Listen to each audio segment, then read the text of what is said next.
Welcome to Satluj TV News. It's Friday the 21st of April. Today's main headlines. Heavy gunfire rocks Sudan's capital Khartoum. The US hosts a meeting of global leaders to discuss further support for Ukraine.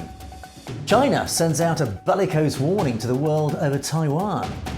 US President Biden is to announce his next presidential bid. And an Indian court acquits 68 over the death of 11 Muslims. You're watching Satluj TV News. I'm Angus Scott in London with a summary of today's news.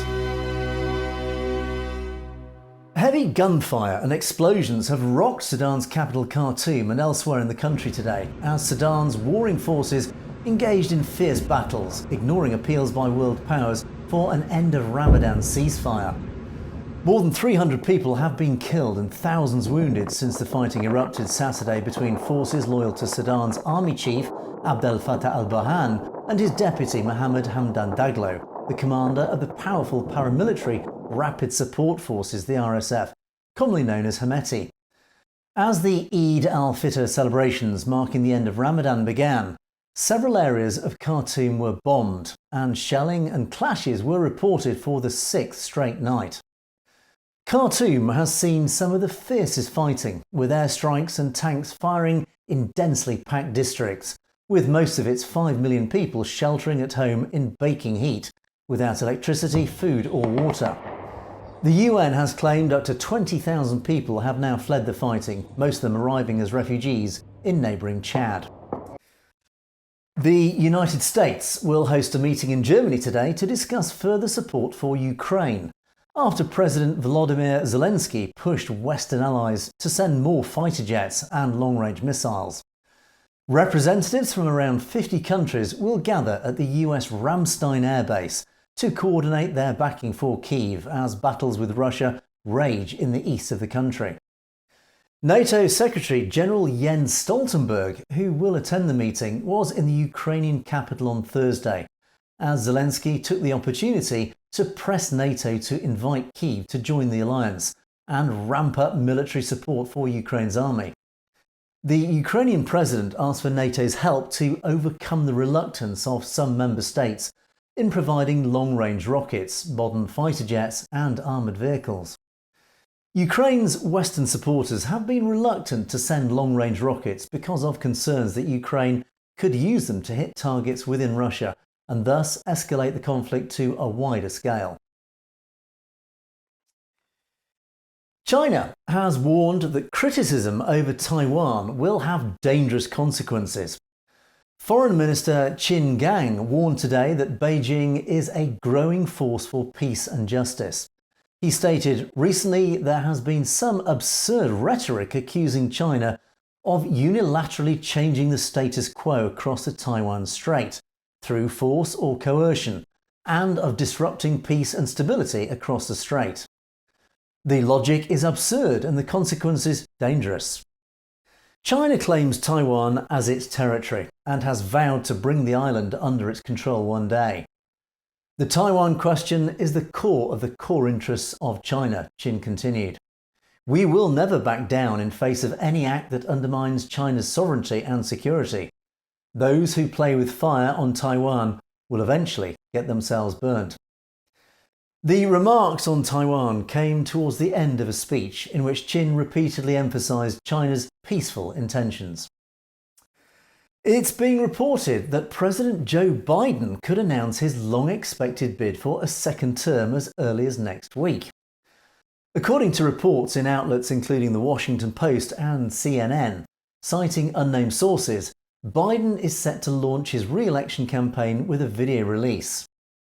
The Post reported that this could be on Tuesday, the anniversary of the day in 2019, when Biden joined the race to take on then-incumbent Donald Trump in 2020. However, the report underlined that the plans were not finalised and could be postponed.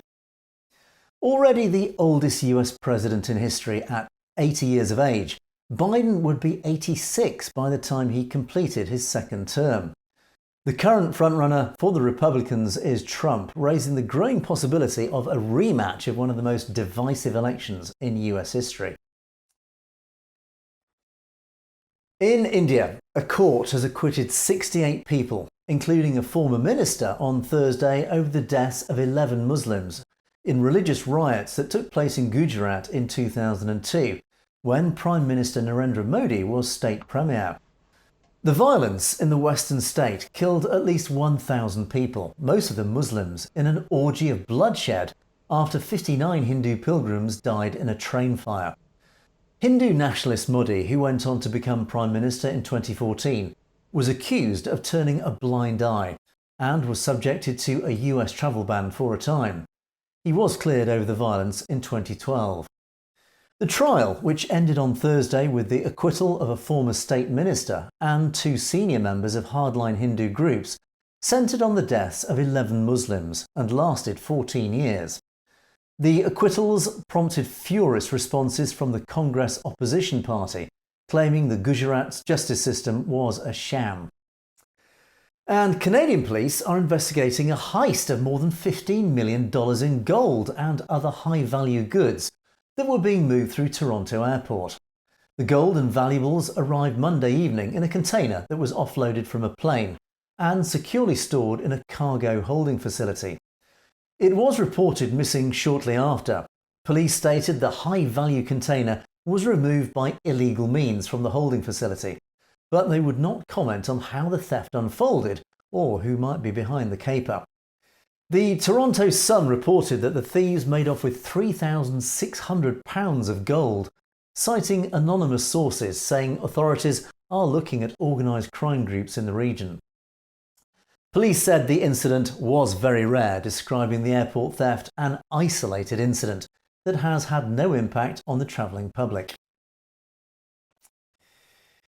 Online news outlet BuzzFeed have announced plans to close its news division as part of layoffs, signalling the end of one of the most notable news websites of the internet era.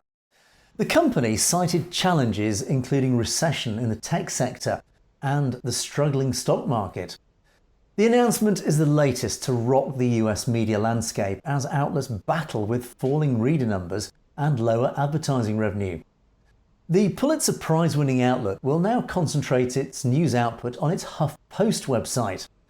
Newsroom employment has declined steadily in the United States, with layoffs taking place at CNN, NBC and MSNBC, and Vox Media in recent months. This comes amidst the difficulties of finding quality, impartial news outlets for the general public. And finally, Elon Musk's long-promised move to strip free blue ticks from Twitter users swung into action yesterday. One of the first casualties of the new policy was the Pope, who has 18.8 million followers on the platform, whose blue tick promptly disappeared, although the Dalai Lama managed to retain his blue check with a verified account. Blue ticks are available to anyone paying the $8 per month subscription. Many celebrities with millions of followers who have refused to pay the subscription now find themselves without the blue mark.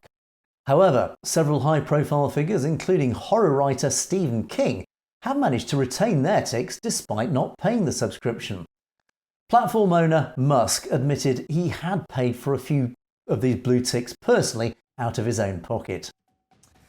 And those were a few of today's headlines from around the world. Don't forget you can send us your opinions and thoughts that you may have on any of our news items to our email address, message@satlujtv.com, and we'd love to hear from you. In the meantime, thanks for watching. For Satluj TV News, I'm Angus Scott in London.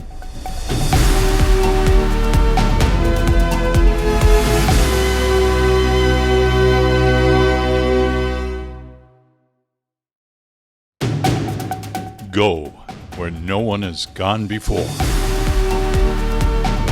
Between the sounds of bombs and the whisperings, echoes of truth. Confronting power with courage and lighting the darkest shadows to inform and inspire. Flowing with truth and charting our own path. Satluj Network. Let the truth flow.